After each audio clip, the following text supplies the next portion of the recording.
Welcome into another edition of Conversations with Paul Brown. We are in the council chambers over in Belton, and our guest is a true jewel of Anderson County and of Belton. Hattie Green has been on council, and she's got some great stories to tell.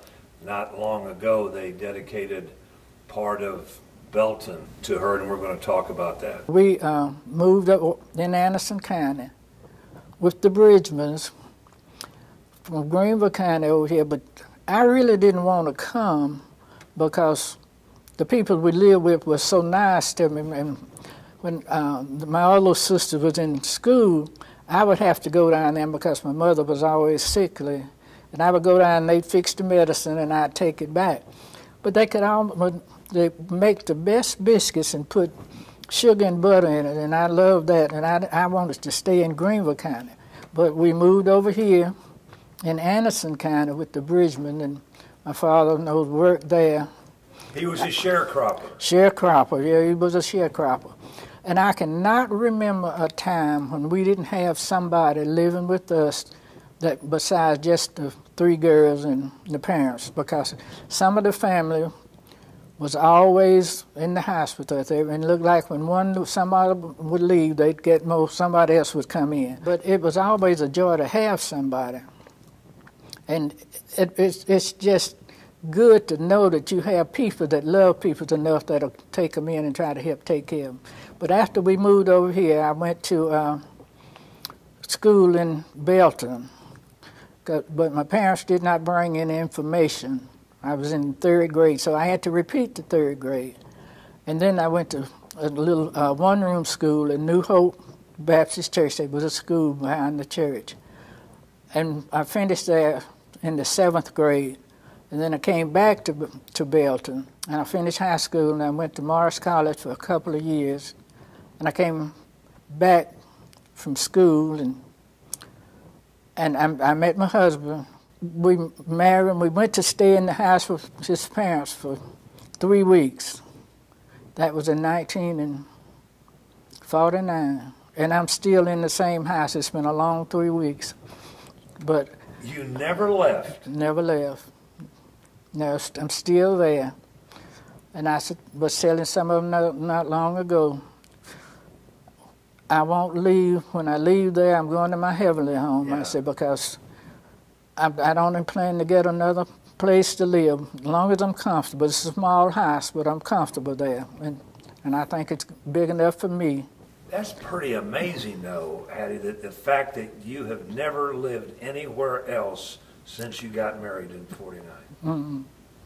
All right, so you get married. Now, what is he doing to make a livelihood? He was working at Avenue Mill and painting. He painted in the afternoon. Had a side job. Yes, he had to have a side job. It was as many children we had.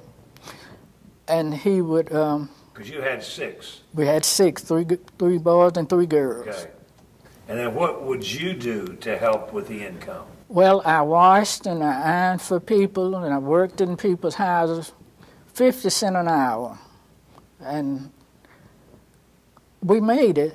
I said, when he died, my oldest son said that his dad had told him to take care of us. And we were wondering how we were going to do it.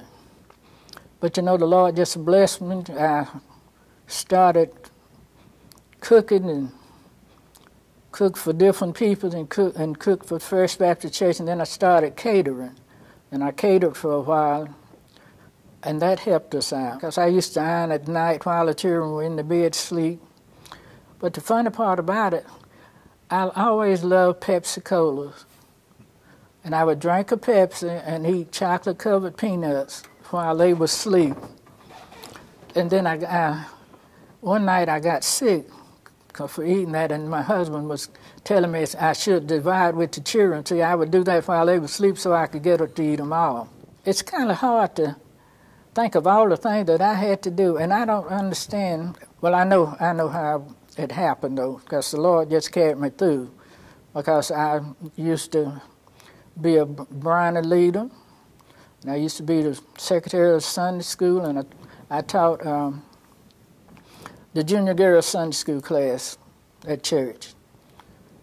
But the church was in Belton. The church was here in Belton, but Mount Zion. Mount Zion. But I joined New Hope Baptist Church, and that's where I was baptized. But after I married, and my son, my oldest son, joined Mount Zion with his daddy because his daddy was a member of Mount Zion. So when he joined Mount Zion with daddy, well, I just moved my letter over here. It's been over 50 years, but I'm still at Mount Zion, and I'm a deaconess on the Missionary Society, and I used to be on the choir, and it's just a blessing to know that I was able to do all that I could, all that I did. And then when the children had to go somewhere, I was the designated driver because my husband was painting and he didn't have time to do that.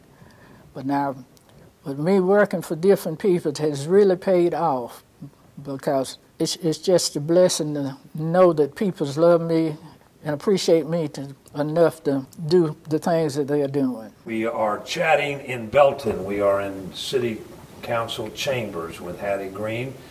And when we come back, we want to talk about her life in politics.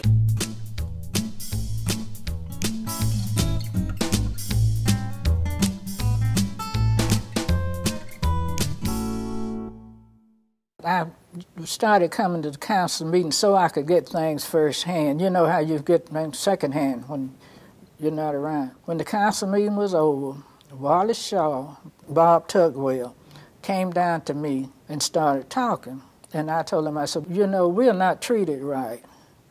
And so Wallace asked me, what you mean? Or who you mean? I said, black people. He said, well, why don't you run for the council seat?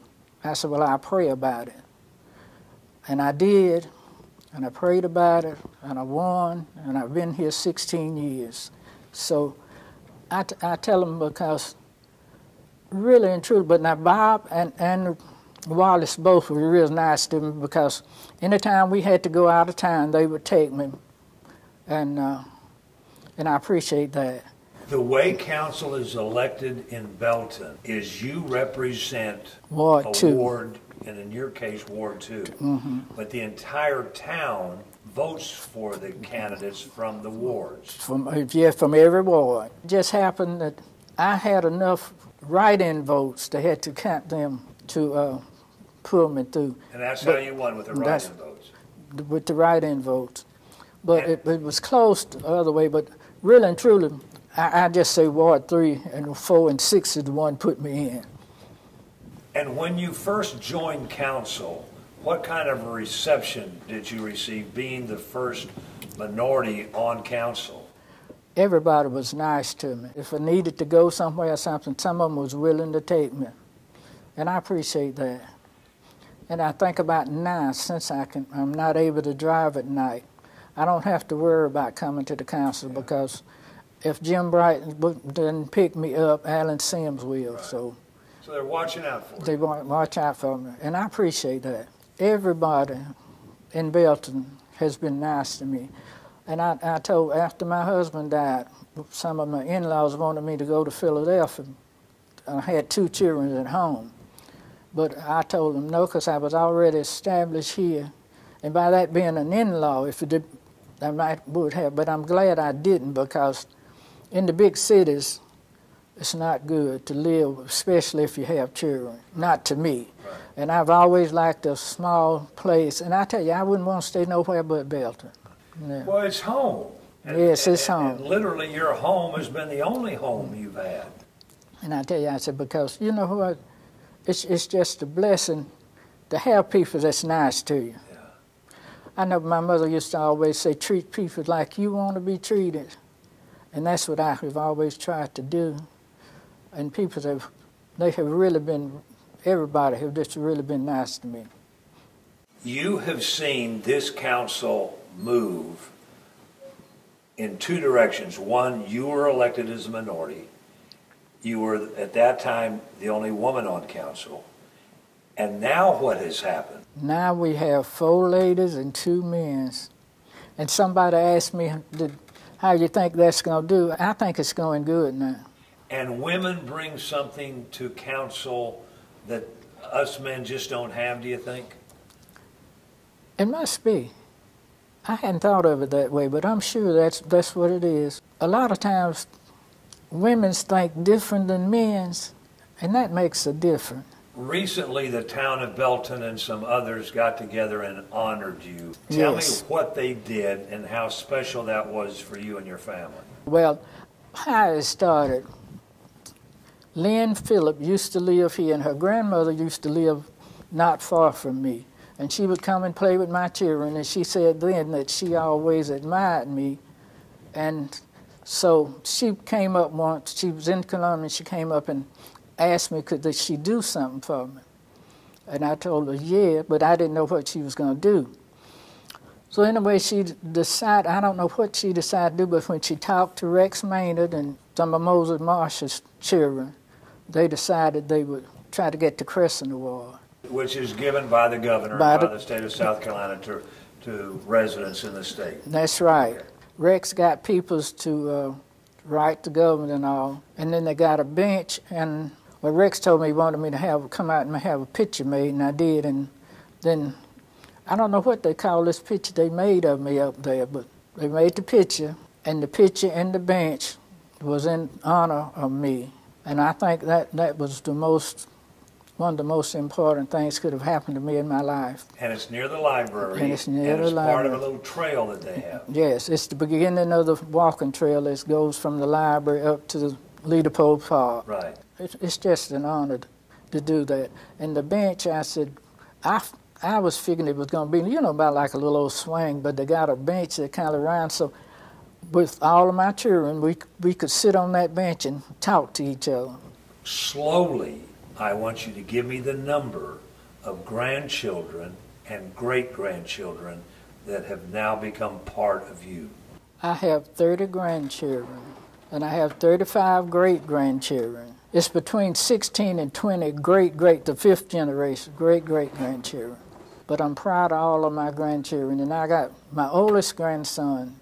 Anywhere he go, anywhere, he always tell them that he's the oldest grandchild. And they keep coming.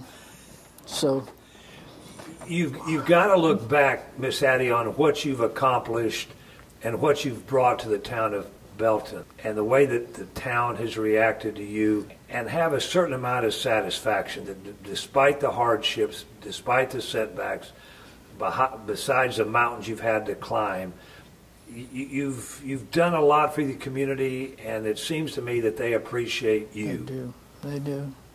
Does that surprise you? I guess you say no, because I know you can't beat God-given. And he has really taken care of me and gave me blessings some blessings that say you get some blessing you're not able to receive. Now he has really been good to me. My health is good, and I'll soon be 90 years old. 90. Yeah, 90 years old. Tell me how you take your coffee. I take my coffee sweet. How sweet? Sweet, sweet, sweet. Now give me a number of sweet. Well, okay, I'll say 10 little packs of sugar in it. That sounds to me like you're having sugar with your coffee. Well, that's what everybody say, but I still have more coffee than I have sugar. And despite all that, you have been very fortunate. Like you said, you're very healthy. Yeah. How much longer can you stay on council and be productive, do you think? I'm planning to run again this year. And after then, I don't think I'll run again. Because they're 4-year terms. Yeah, 4-year terms. So at the end of 94, that you're probably going to pack it in. Probably. Unless my mind changed. Now, I might change, but I doubt it. Hattie Green, thank you so much for sharing your story with us. Thank you for all that you've done for all of us in Anderson County and the folks in Belton. You are indeed one of our very, very special treasures. Well, thank you so very much. And I really appreciate that. Now that makes me feel good. I can go home and take a nap. Our guest has been Hattie Green. We want to thank her. We want to thank Alan Sims for helping us set this up. He's the Belton administrator. And we want to invite all of you to be back with us next week, same time, for our next edition of Conversations with Paul Brown. Until then, take care, everybody.